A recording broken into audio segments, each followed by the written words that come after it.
Okay, wait. So Sarah, you have to unmute yourself. Can you unmute yourself? Oh, I'll ask you. Oh, geez, yes. There, Sorry, okay. I should know Chris, that. do I have to ask you, or Chris, can you do it? Try to do it without me asking you, Chris. Let's test. You can't do it without me. If you cannot do it without me asking you, nod your head. Okay, I just unmuted myself. You can do it without me asking you. Okay, that's good to know. So Yes. people will be able to unmute themselves.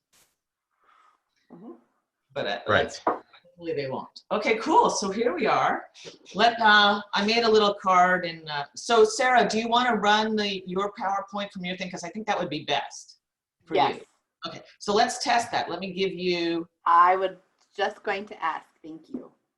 Okay, I'm going to give that to you, but then I think I can take it back because I have like two slides. One slide I want to show first. I just want to get the agenda out and give everyone the timing and do a little like expectations and ground rules.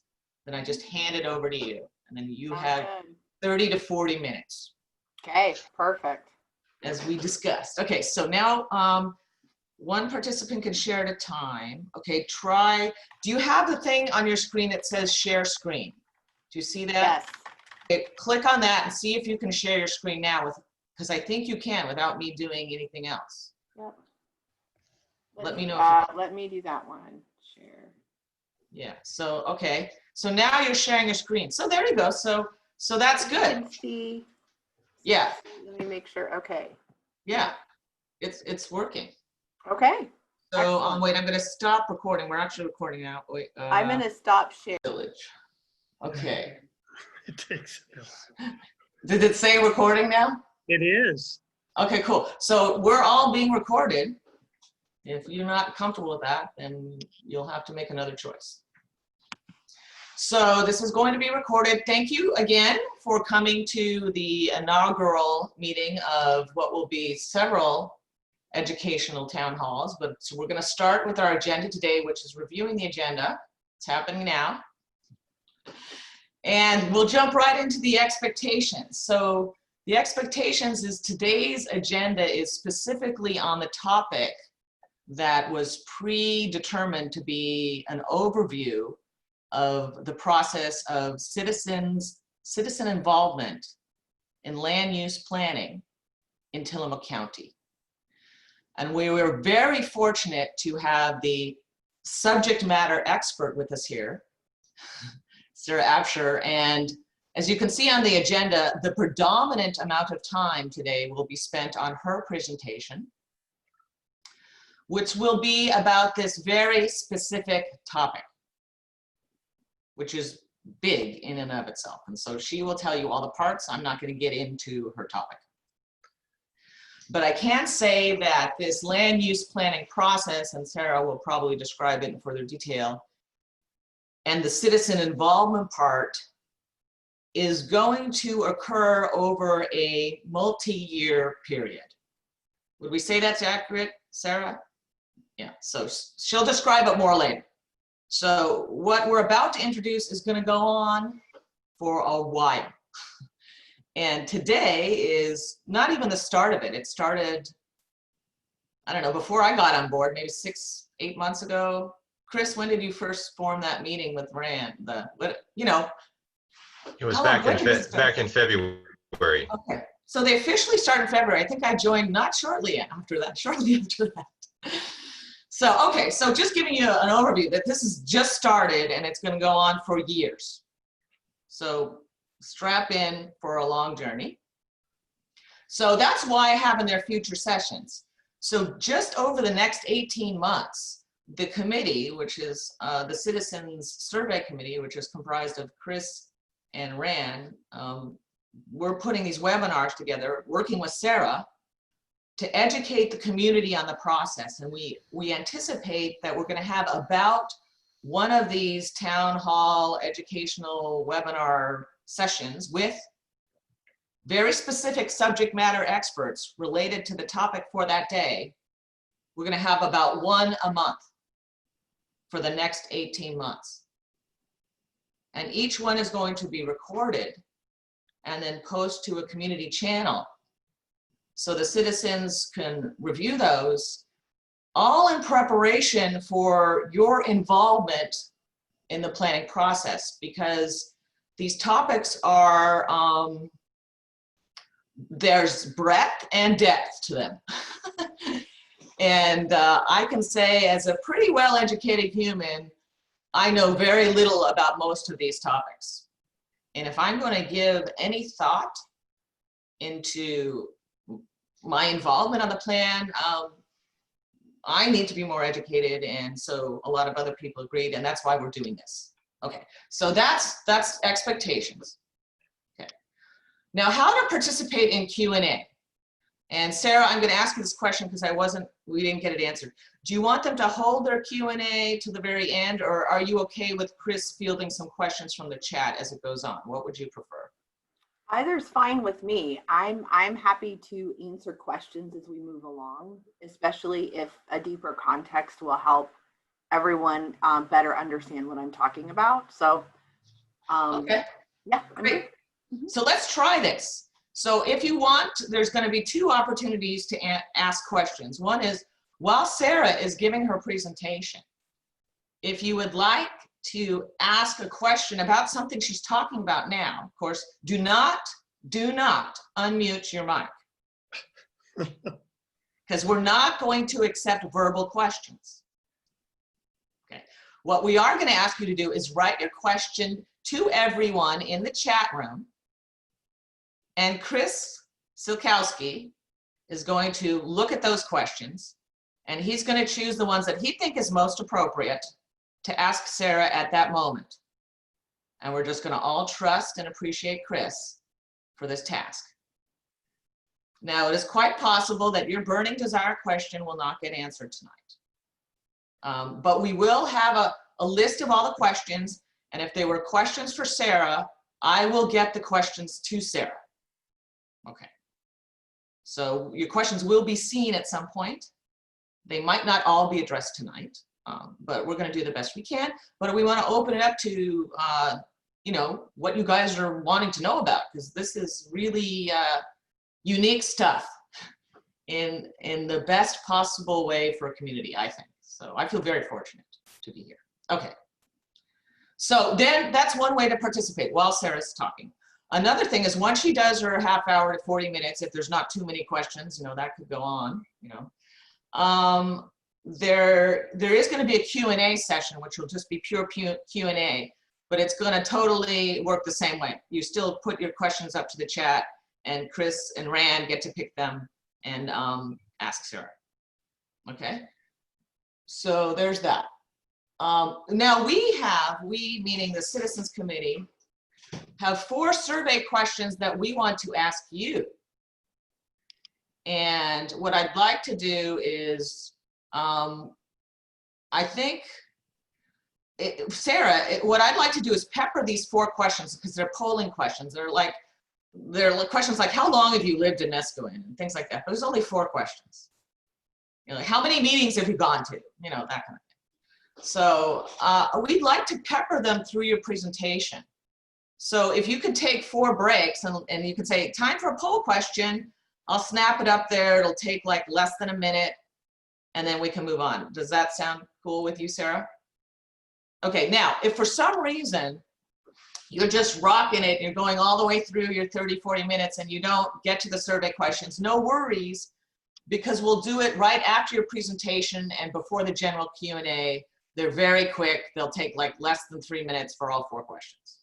Okay, so that's that part of it. All right, Chris or Rand, did I leave anything out? Oh, it looks good. Okay, Sarah, so now I'm going to turn it over to you. You can unmute yourself, and I'm going to stop sharing. And once I stop sharing, I think you should be able to share.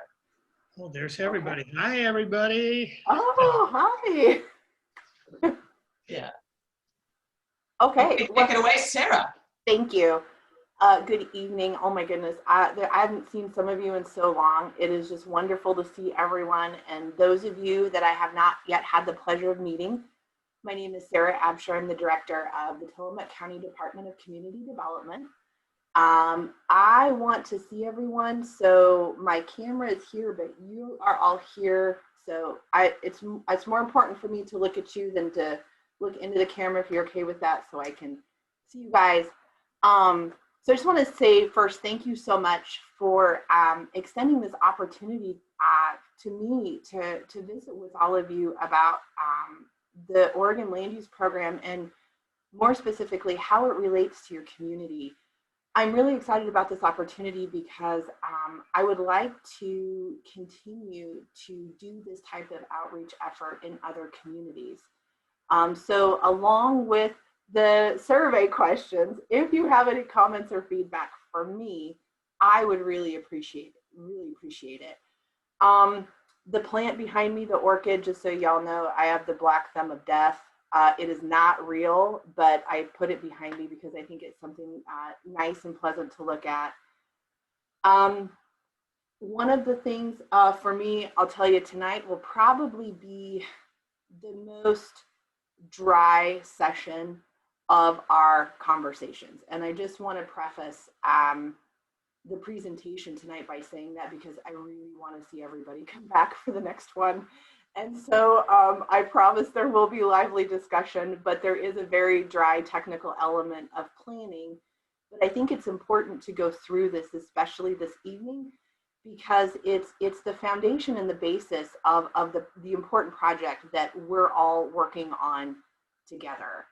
And there may be things that I visit about tonight with you that really don't make a lot of sense, or you're having a hard time connecting to the information that's being received, but those aha moments will pop up throughout the course of these sessions. So please hang with me. And I would say to Brenda and Chris, if you feel like everybody's eyes are glazing over, that is an excellent time for a poll. And I will not take any offense to being interrupted. So a little bit more, I've been working for the county for 20 years. I started in community development in 2000. I am a person that went to school for business and came in actually into an accounting position, and was really fascinated by land use planning, and did a complete career change to become a planner. And it took several years. And I still learn every day too. Planning is a form of practice. I think we can become good at what we do, but there's always something new to learn, and there's always new challenges. One of the things that has been really important to me is to be able to explain components of our land use program and process in a way that is understood by members of the public. Walking into this profession, I too had to learn how to translate and decipher a lot of the technical components of land use planning. So one of my goals today is to be able to make sure that I'm relaying information to everyone in a way that is digestible and understandable. So if there's something that you don't understand that I'm talking about, please do not hesitate to raise your hand to Chris and let me know. Or if there's something later on you'd like more information about, please don't hesitate to ask. So with that, I'm going to go ahead and share my screen and make sure I share the right one. So what you should all be seeing is a beautiful blue background that says planning processes and citizen involvement for Tillamook County. Is that what everybody sees?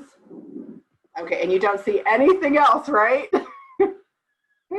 Okay, I can see Gail. Gail, do you see anything else, or is that all?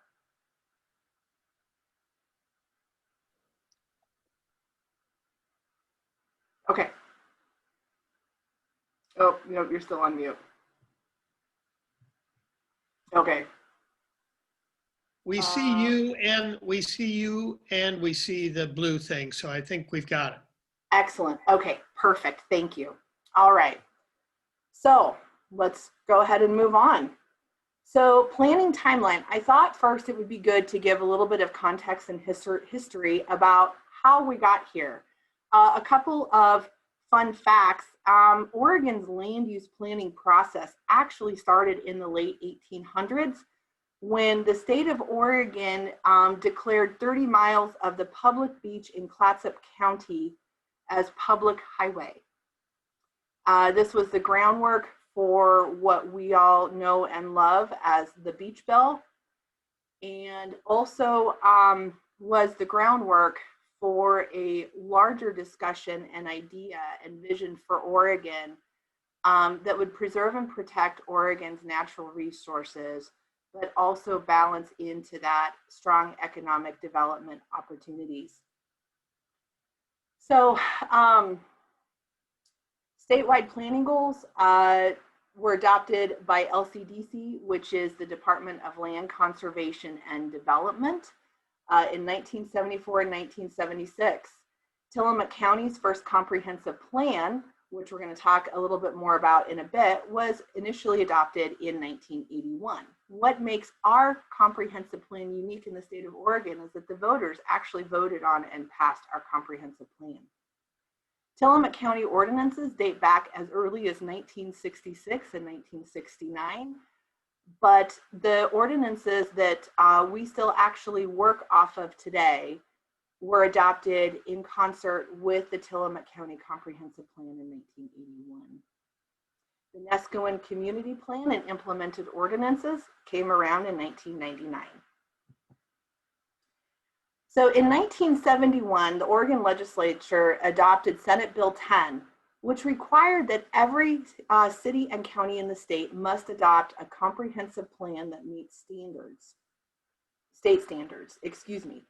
In 1973, Governor Tom McCall successfully petitioned the legislature to establish a statewide planning program, and that is what we know and love as Senate Bill 100.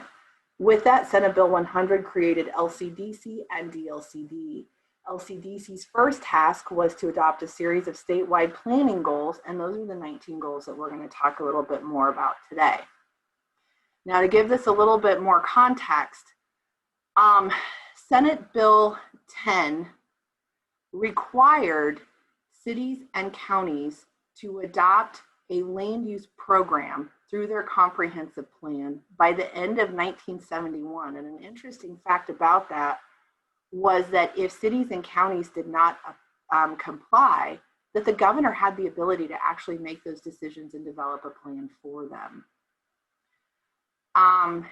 In 1973, when Senate Bill 100 was established, it also created with DLCD and LCDC. So DLCD is the Department of Land Conservation and Development. They're the state agency that's required and charged with the responsibility of making sure that the land use plan for the state of Oregon remains intact and implemented throughout the state in local jurisdictions.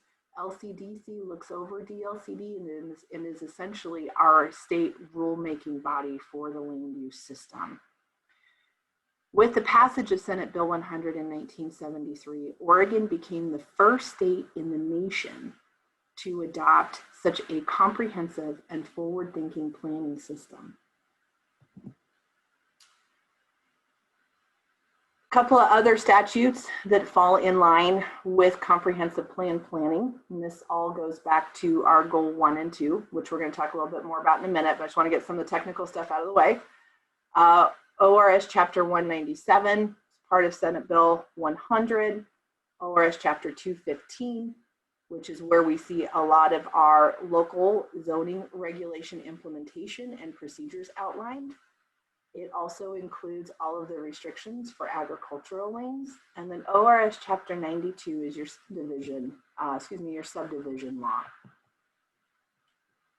So preparation of a comprehensive plan. So comprehensive plan is part of the goal 1 and goal 2 element. So what is a comprehensive plan and what makes this plan so important? The comprehensive plan is the backbone of our planning efforts and how we see planning conducted in Tillamook County. It is our plan for future growth and development. And one of the first components of that plan is citizen involvement. It is very important to the state of Oregon to ensure that residents and community members have a voice and have an opportunity to voice their opinions throughout many of our land use planning processes. This is a living document. It provides Tillamook County with an opportunity to make detailed statements describing the needs and desires of its citizens for the future of Tillamook County's land and water resources. It's a series of policies that help us through regulatory and implementing ordinances decide what can and cannot happen on various areas throughout the county. The plan is supposed to be balanced between statewide interests and local needs.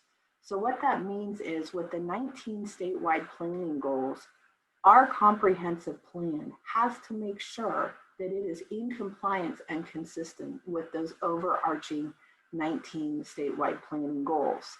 The community of Neskowin and the community plan falls into the goal 14 element of our comprehensive plan. The plan is also to be used as a guide for problem solving. And it also talks about relationships between local, state, and federal agencies. So as you can see with the last bullet, it is supposed to be used for problem solving, implementation measures appropriate for dealing with identified problems and needs. And in this case, the Neskowin Coastal Hazards Adaptation Plan and the Neskowin Coastal Hazards Overlay Zone with implementing ordinances was part of the outcome of the framework of what our comprehensive plan is supposed to be used for. So in Tillamook County, goal 1, the planning process, to preserve, balance, promote, and protect what matters to Tillamook County. And so as you can see here, this is what was identified with the development of the comprehensive plan for what we needed to balance, preserve, promote, and protect. And it includes our natural resources and amenities. Our 5 estuaries. Tillamook County is very unique in that we have 5 estuaries through our small stretch of coastal shoreline. Our natural resource industries, our recreation, our tourism, and our rural character. So Tillamook County's plan, preservation of the fundamentals of Tillamook County. There are 5 sections of the plan that deal with one or more of the statewide planning goals. There is one goal that does not apply to Tillamook County, and that is another feature that's unique to Tillamook County. Out of the 19 statewide planning goals, there is only one goal that does not apply to the work that we do, and that goal is goal 15, which addresses development and activity within the Willamette Valley. So I'll go ahead and move on. So talked about it acts as a guide and provides policies. One thing that's important to note, as seen on the bottom, zoning ordinance regulate uses that have been established through the policies in the comprehensive plan. So there has to be consistency between the comp plan and our implementing ordinances, which is the regulatory mechanism to make sure that what we decide in our comprehensive plan, that our goals and priorities for Tillamook County, that those goals and priorities are upheld, and that development as it occurs is consistent with those goals and policies throughout the plan. And in this instance, with Neskowin and the community plan, there are goals and priorities throughout the plan. And the regulatory ordinances that are part of that community plan are what makes sure that the goals and policies of your plan are upheld. So developing a land use plan for Tillamook County. There were 5 sections that had to be met for the development of a land use plan in Tillamook County. Goal 1, citizen involvement. At the time when the community plan was developed, there were 5 citizen advisory committees that met for over 4 years to provide guidance to a technical planning team to develop the Tillamook County Comprehensive Plan. The South Citizen Advisory Committee extended from Cape Lookout to the Lincoln County line. Current Planning Commissioner Don LaFrance was actually involved in this process in the late 70s. And is still with us today as an active Planning Commission member. The second element was Goal 2, planning and state of economy. So what they wanted to do was they wanted to look at growth potential over the next 20 years. One thing that is probably important to note is that we have not been able to secure technical resources and funding to update the Goal 9 element of our comp plan. But that is something we hope to do because as you look at economy and as you look at how that goal in its relationship to your Neskowin community plan, you will want to make sure that there is some updated information about economy of the community of Neskowin as a whole. Description of Tillamook County's upland resources and management needs. So this was one of the 5 sections as well. And this includes policies for guiding programs dealing with the management of valuable upland natural resources and provides coordination with programs administered by federal, state, and other local agencies and with the private sector. These include agricultural lands. Goal 3 are forest lands.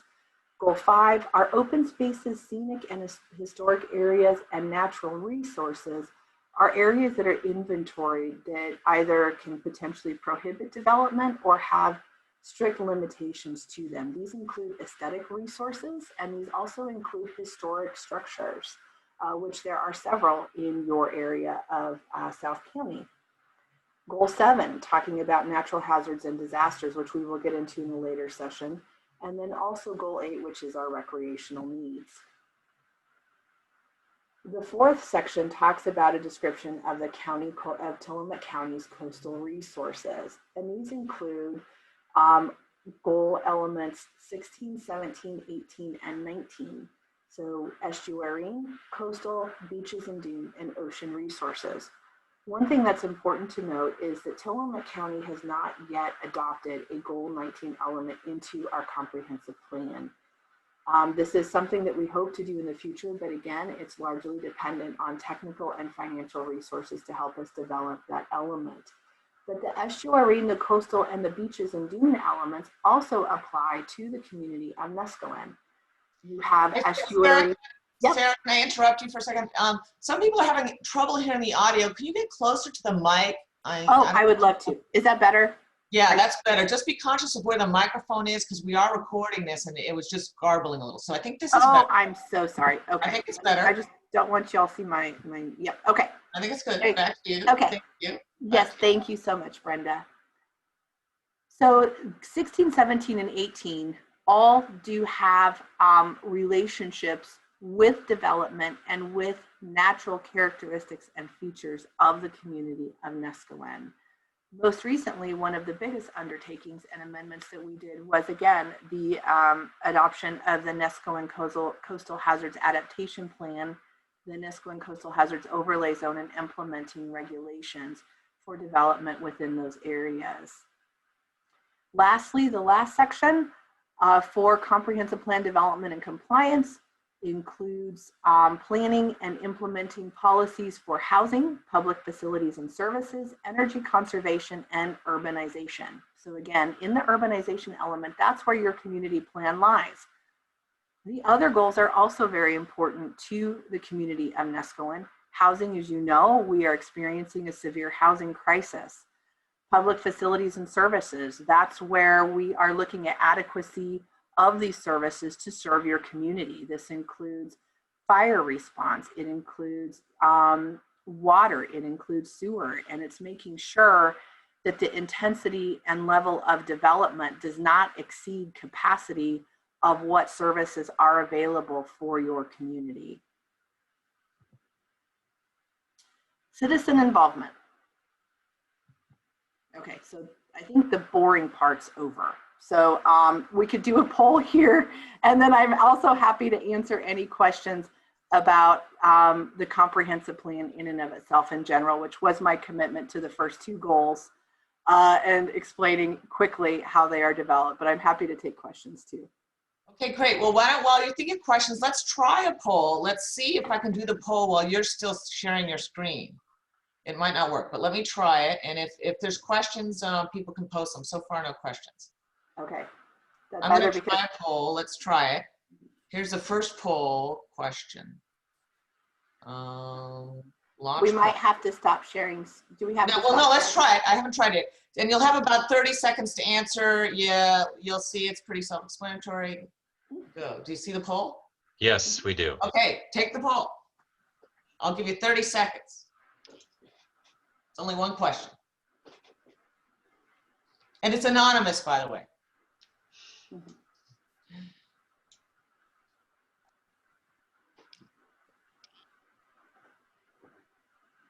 Okay, we've got about 8 more seconds. Okay, I'm going to count you down. 5, 4, 3, 2, 1. Ending the poll. And now I can show you the results. I will share the results with you. And those are the results. You see them? Sarah, do you see the results? Yes. Yes, ma'am. Okay, good. All right, great. So that's the first poll. Thank you. I will stop sharing the results, and we have more polls, but we'll see. Pause. Have any questions come up yet, Chris? No, no questions as of yet. Okay, Sarah, do you want to continue? I would love to. Thank you. So just to take a step back real quick. So the context of the community plan and the of the comprehensive plan and the development of the comprehensive plan is an important conversation to have, because that's really, one, it's where your community plan is housed. But two, with those 19 statewide planning goals that have now all been folded into our comprehensive plan throughout those 5 sections, the majority of those goal elements apply in Neskowin or have some sort of strong relationship. The goals that do not apply are the farm and forest zones, because you do not have any of that zoning within your community. But it is important, I think, because your CAC boundary extends outside of your community to areas like Slab Creek Road. Those goal elements, even though they are not directly part of the Neskowin community plan, they certainly do impact your friends and neighbors that are within the boundaries of your CAC. I don't have, we will talk about those goals briefly in an upcoming session, because I think it would be helpful to have that overall understanding of that area that surrounds your community, what that means and what can happen there, because ultimately there are activities that can happen within those resource areas that some of you may feel have an impact on your community. So if you have time to go through and you want to peruse the comprehensive plan, I will send Brenda a link. It's a lot of dry material, but it's important to understand where our program comes from and why our rules are structured the way that they are. And they're structured the way that they are because of the goals and policies of our comprehensive plan that must be consistent with the vision the state has for how land use planning and development occurs in the state of Oregon. So we have to be consistent on each step, up and down from the statewide planning goals to the implementing regulations that you see in your zoning codes. Citizen involvement. So goal 1 calls for the opportunity for citizens to be involved in all phases of the planning process. So what does that mean? It means in public involvement with two-way communication and accessibility to the planning process, making sure that technical information is easy to understand, feedback mechanisms for policymakers, so that you have an opportunity during a process and after a process to have the ability to reach out to your decision makers. And then also, when we can, make sure that there's adequate financial support for public involvement efforts. So in context of what we're currently all working on with the update of the Neskowin community plan and potentially revisions to the implementing ordinances, what that means is how can the county provide adequate resources and support. Our budget is not in the best of shape, and as many of you know, we have to be very careful about how we manage our budget. So for me, as the community development director and someone who wants to support these efforts, what I can do is make sure that my time is available to you. When it comes to mailings for the public notices, application fees that would generally accompany these types of legislative text amendment efforts, that we waive those fees because the county will pick up the cost to go through whatever costs are incurred for notifications, publications in papers, etc., to make sure that this process can happen. Hey, Sarah. Yes. Good question came through. Yes. When will we see the current planning boundaries for Neskowin? The planning boundaries for Neskowin. So are you saying that you would like to see a boundary map of the community of Neskowin? Well, maybe it's the community growth boundary that currently exists. Mm-hmm. I know there was a distinction between the growth boundary and the boundary that extends beyond that, which is kind of driven by more geography. Certainly. So that's an excellent question, Chris. And I think I can relay the question back in a way. So tell me if I get this right. The question is essentially, why is the community growth, and it's actually not a community growth boundary, it's a community boundary. And there's some different designations there. And this is something we went through, I think, quite extensively with the recent amendments to the code for the Coastal Hazards Overlay Zone. I did confirm through DLCD records that it is a community boundary and not a community growth boundary. They represent two different things. Again, it's a bunch of mostly technical stuff, but ultimately you have your unincorporated community boundary, and then you have your citizen advisory committee boundary, which are two very different things. The citizen advisory committee boundary, which is where your mapped region is for citizen involvement through your CAC, extends through Slab Creek Road, where Ran is.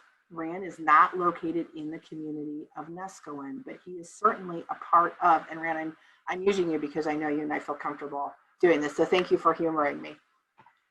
Ran is definitely a part of the Neskowin community. And just because Ran doesn't live within the unincorporated community boundary of Neskowin, it doesn't mean that he's not a member of your community or that things that happen in your community don't impact him, and vice versa. The unincorporated community boundary is a firm boundary that has been adopted as part of our land use planning program that is an urbanized area of rural unincorporated Tillamook County.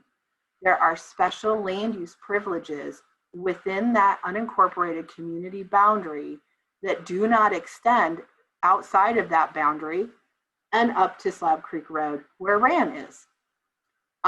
For instance, all of your sewer can only be within the unincorporated community. Density, residential density opportunities for housing can only be within the properties within your unincorporated community boundary. There are commercial activity opportunities that are only allowed on properties within your unincorporated community boundary. That boundary will not shift without a public land use hearing process. The Citizen Advisory Committee boundary, which I do believe in spirit captures all of what should be the community and is the community of Neskowin, is a boundary that's ultimately decided by all of you. And so what that means for citizen involvement is it's making sure that everyone that you all feel is part of your community has a voice and an opportunity to participate in matters that happen or could potentially happen within the unincorporated, on properties within the unincorporated community boundary of Neskowin. Does that make sense?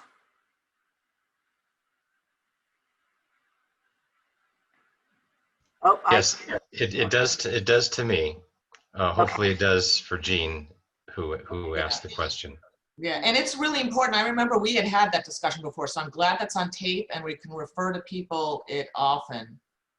So thank you. I'm going to ask you to keep going because we are running a little bit behind on time. It's now 6:40. So let's Sarah go on. We will have time for open Q&A at the end.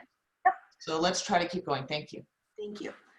So the benefits of citizen involvement. And this is part of the thing that I absolutely love about my job. And again, having opportunities like this and working with all of you and the other CACs, we have to make sure that there's confidence in the land use planning process. We have to make sure that decisions are well communicated, and we have to make sure that everyone has a better understanding of the process as each application comes before you for consideration and comment. So we must educate communities about planning and land use. We need to make sure that communities feel informed and confident, that in this case especially, that all of you have a sense of ownership in your community plan and this update process.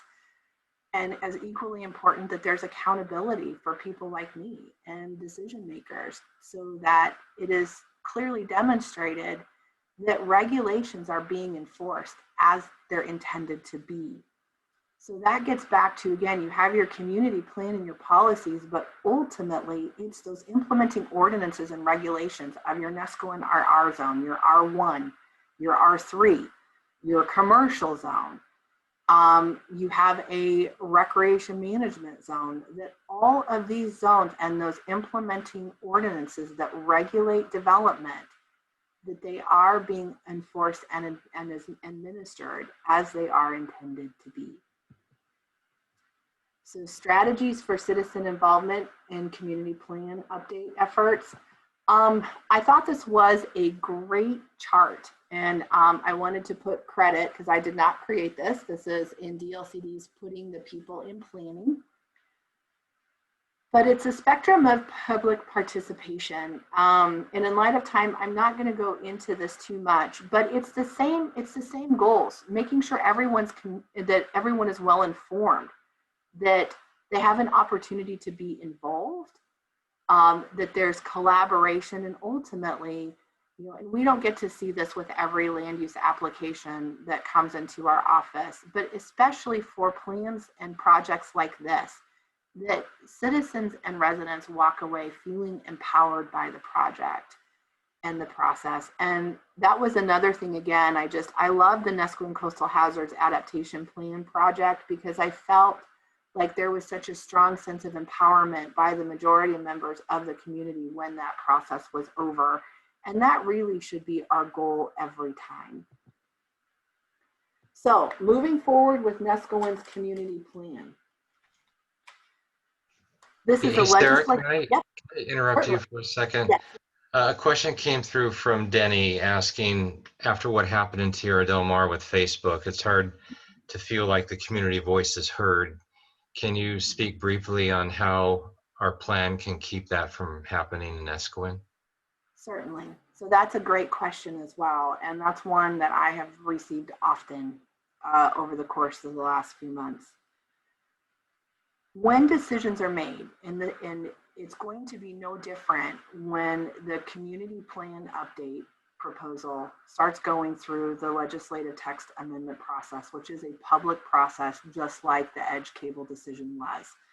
A couple of more hearings are involved, and ultimately the Board of County Commissioners are the decision makers. The Planning Commission, which you are very fortunate to have 2 outstanding Planning Commission members in your community, they will participate with the other Planning Commission members to make a recommendation of a decision to the board. But the board is the decision maker. All of the decisions that we make, irrespective of the type of decision and the level of public involvement that is there, all decisions have a series of standards and criteria. And there's a delicate balance between responding to the needs and the opinions of the community and what the criteria require decision makers to consider when making a decision. There are, unfortunately, often times where we see applications where the community is not supportive of a proposal. But ultimately, the decision comes down to whether or not the proposal meets the criteria. The citizen involvement component is making sure that the public has an opportunity to participate. And that means that we notice the public and make sure that they know that we're reviewing an application. It means that we make sure that the public has an opportunity to respond before a decision is made, to voice any concerns they have about a project. And it means that the public also has an opportunity to appeal a decision if they don't agree with the decision that was made by local decision makers. That is citizen involvement and the public process.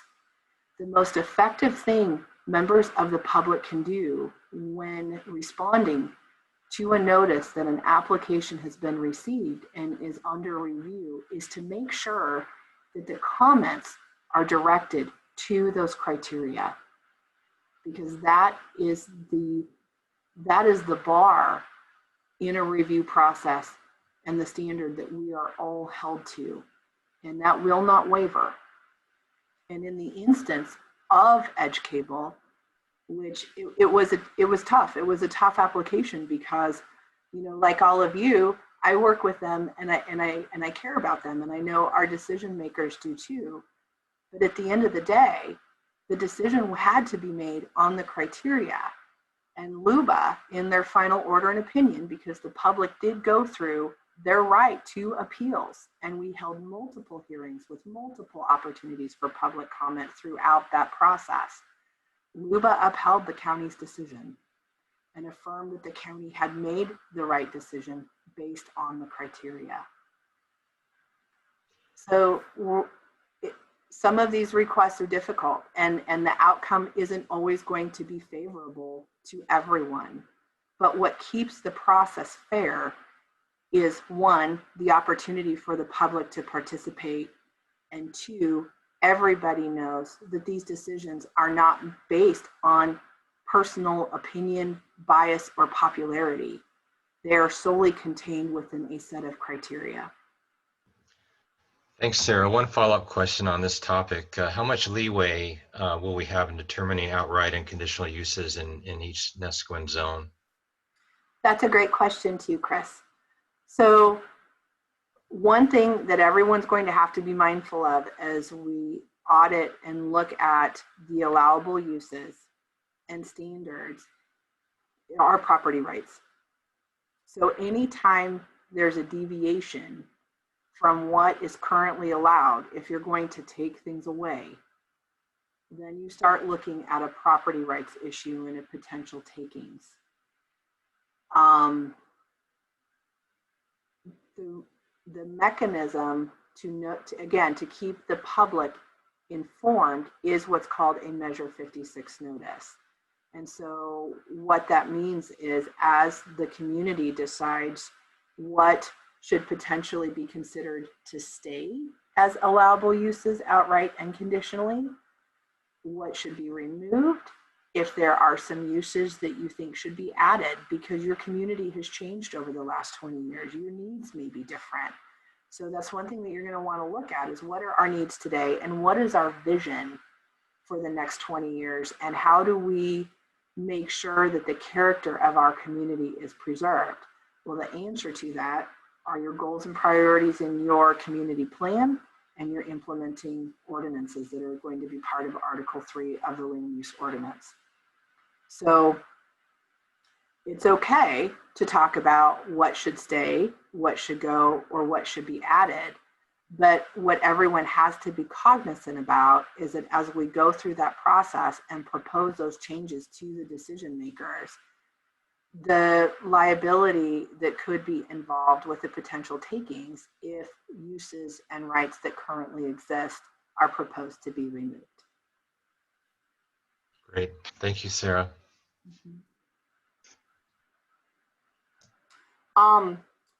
So moving forward, Chris, those were great questions because they really wrapped up what I was going to talk about. As Brenda mentioned, this process will take a little bit of time.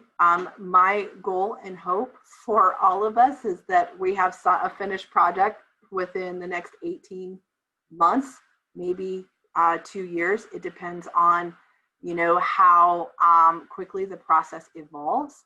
Like I mentioned with the comprehensive plan being a living, breathing document, your community plan is as well. So as we go through this process and start reshaping and redefining or fine-tuning or not changing components of your plan and your regulations, just know that things will continue to shape and reshape and evolve right up until the point of a final decision by the commissioners and adoption. So we will work on this continuously. There is no timeline. That is one of the great things about this type of project. With a legislative text amendment, we are not subject to a 150-day timeline like other planning processes are. So there's an opportunity to be slow and thoughtful and inclusive. And I am just happy to be along for the ride and that journey in however long the community feels like it takes to do it and get it done right before we move forward with hearings. Okay, thank you, Sarah. Thank you. Okay, so now we have 3 more survey questions, and then we're going to have a few minutes for open Q&A with Sarah. So let's see. Sarah, can you stop sharing your screen? I would love to, Brenda. Okay, and then we'll do a couple polls, and if you have questions, the polls come up separate than the chat. So you can go ahead and, if you do have questions, go ahead and post them in the chat. I'm also going to ask you to participate in the polls. They'll just take a few minutes. So let's see, we'll do the next poll. Is this one launching? Just 30 seconds. Please participate. How many years have you owned or rented in Neskowin? How long have you been around? So Brenda, can I add one more thing as people are doing that? Yeah. I mean, there's still going to be open Q&A. Is it about the polls or is it about something else? Yeah, no, it's just to kind of wrap up one other thing that I thought was go ahead. And I had this conversation with members from the community of Netarts the other day. Any type of regulation can look great on paper. As you consider certain types of amendments to regulations, additions, or exclusions, what we have to make sure of is that what's being proposed is good regulation that can be enforceable and that is clear. There's oftentimes when we look at regulatory proposals or even existing language, we may or may not be able to meet the community's expectation as to how something should be regulated. And so what you're also going to want to think about is those changes.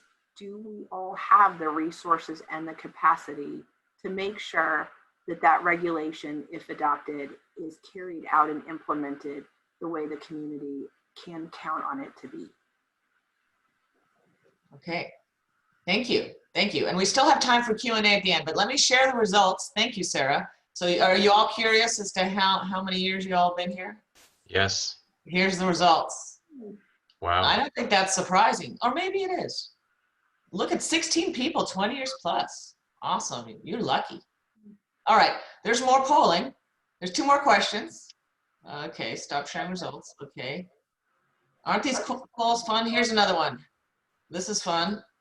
How many meetings have you been to before today? How many NCAC meetings have you attended before today?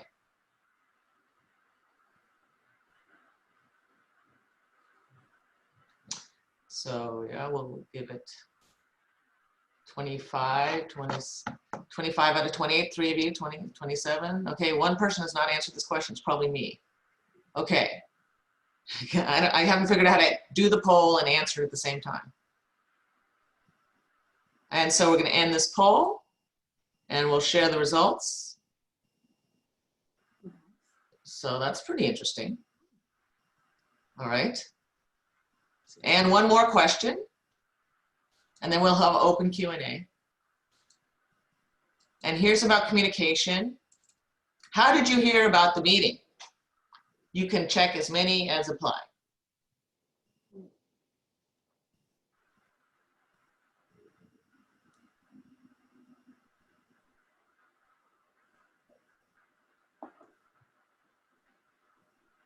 Okay, 19 out of 20. 10 of you haven't done it. 20. This is really good information for us to know, especially if you want to spread the word.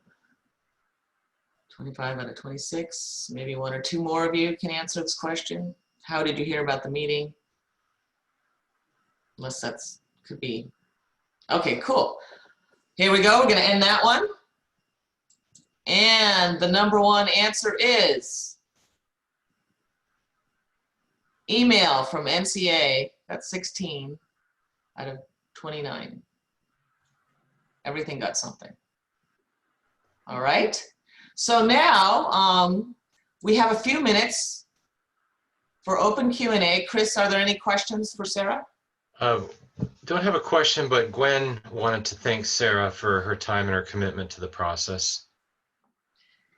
Yes, thank you. Let's give a round of applause for Sarah. Sarah can see all those. Yay! Awake during the first half of that. And I hope those poll results for attending meetings continue to go up and they don't drop on the next survey, the next session, or else I will feel very bad about that. Yeah, so are there any further questions? Yes, Denny has a question. Isn't it true that even if this process goes through years of work and community input, it could be changed by a vote of 2 commissioners? No. So you mean as far as the plan itself could be amended or overridden by 2 members, or it only takes 2 votes to make a change? I'm not sure. Denny, would you like to go off mute and maybe elaborate? Oh, he said the latter. So yes, so majority rules. So it's always 2 out of the 3.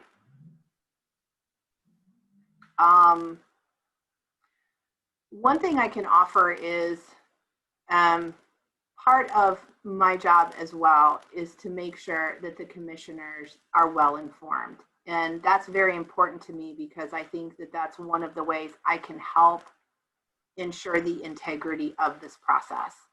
So I talk to the commissioners regularly. I can only talk to them one at a time unless it's in a public meeting for public meeting law. And having 3 bosses is great.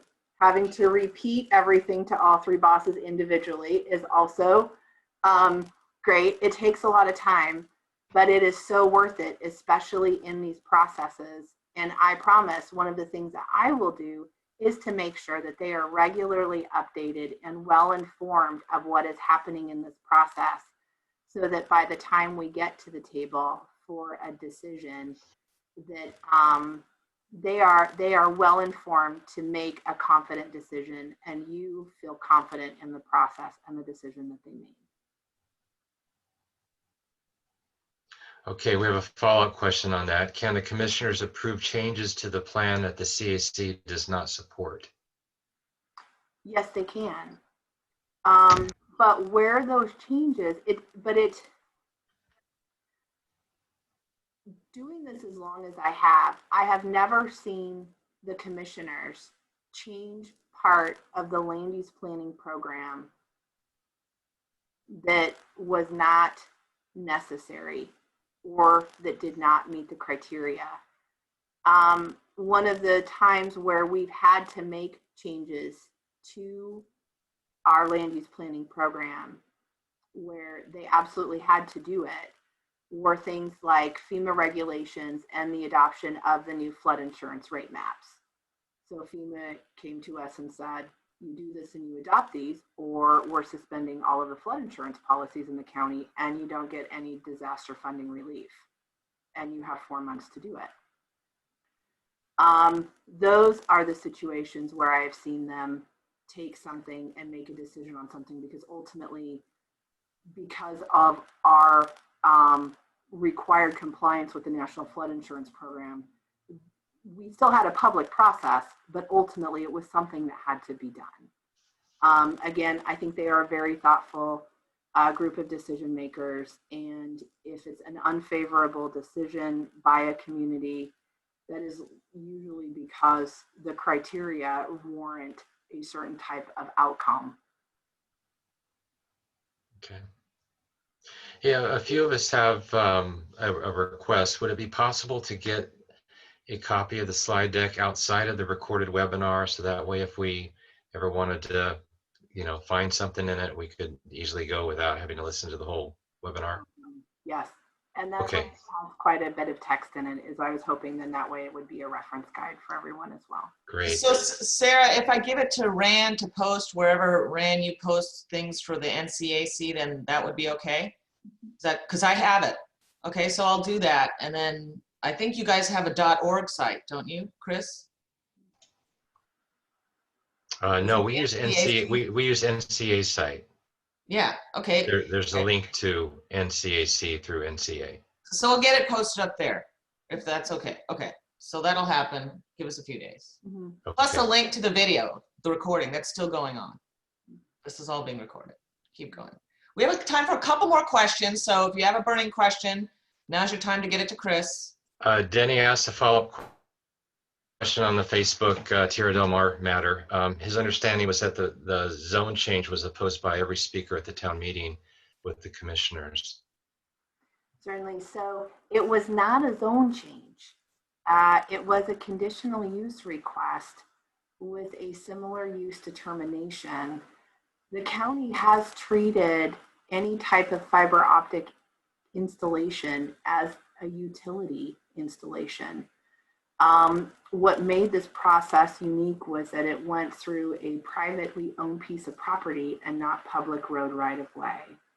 We approve fiber optic cable lines all of the time in right of way, and it could be anything from the similar cables that came up through the beach in Pacific City to your typical charter cable, spectrum, telephone fiber optic cables that run through along the edges of road right of way.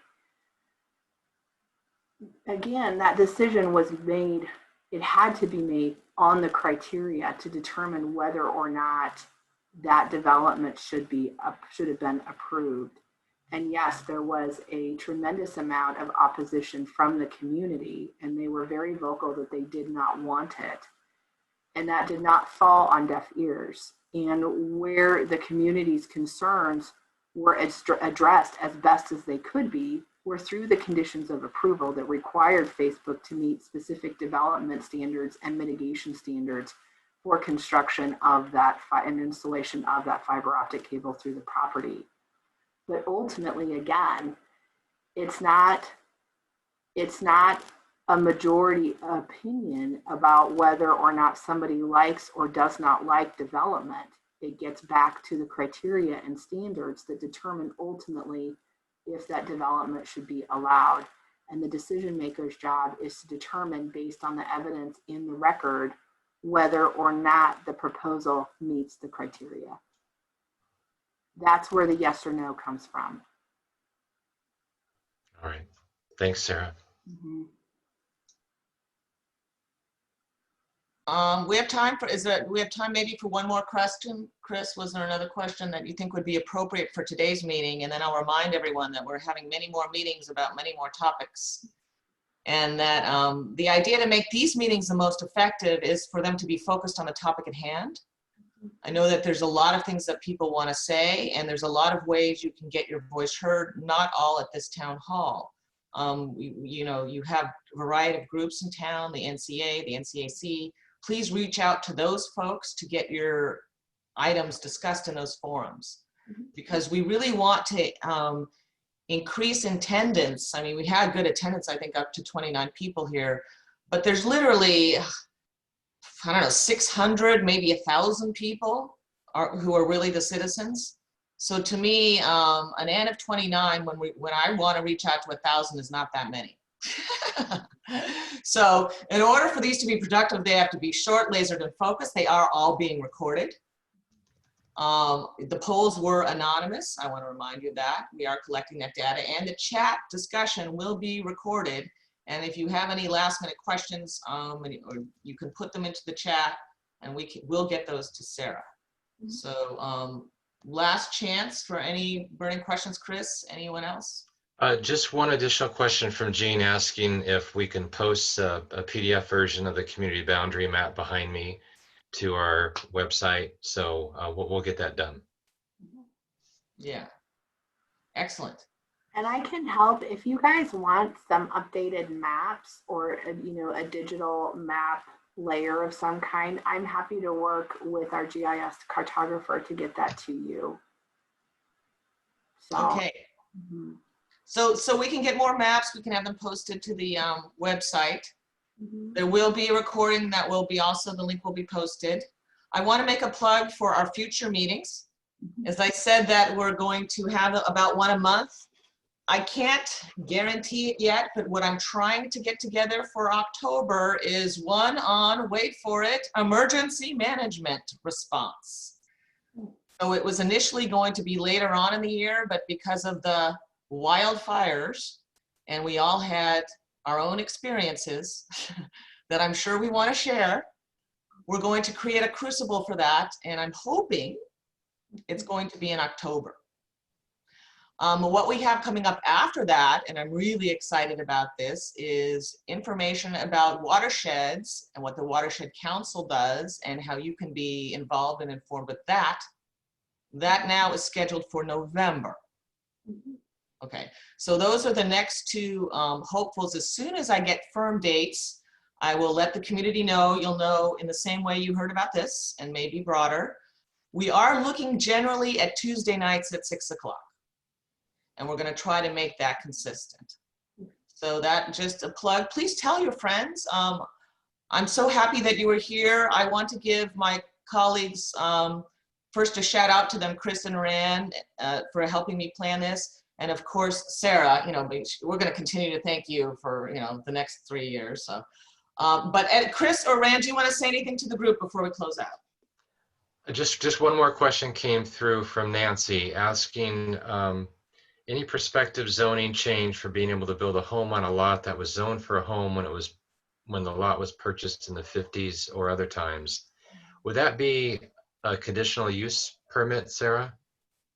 So it depends on the zone, Chris. So it depends on what the underlying zone of the property is, and then any type of grandfathered uses that may still exist that would help with that development. All residential zones allow for at least one dwelling on the property, no matter if there was a house there in the 50s or not. There are supplemental regulations and standards that may further shape and define how that house gets there, or how big it can be. But ultimately, residential zones are intended to promote and ensure residential development.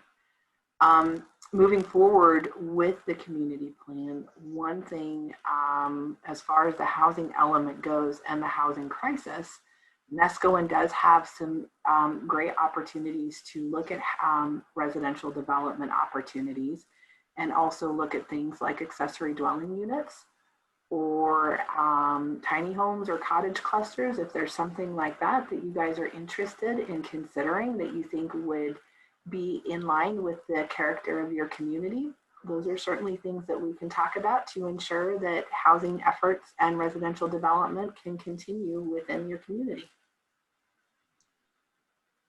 Cool. All right, Rand, did you want to say anything to your colleagues and friends? I wanted to thank everyone for showing up and for listening and for having good questions. And I hope to see you again in around a month in the same setting, and bring some other folks along. Okay. Get more involved. That's our goal. Okay. So I'm going to say my final thank you to all those in attendance, each and every one of us. Stay tuned for what's going to happen in October. I'm going to conclude the meeting, which will basically shut everyone out. So I'll count to like 5 so you can wave to your friends and be prepared to leave. And we're all leaving now, okay? Bye, everyone. So good to see you. Thanks for coming. All right. 3, 2, 1.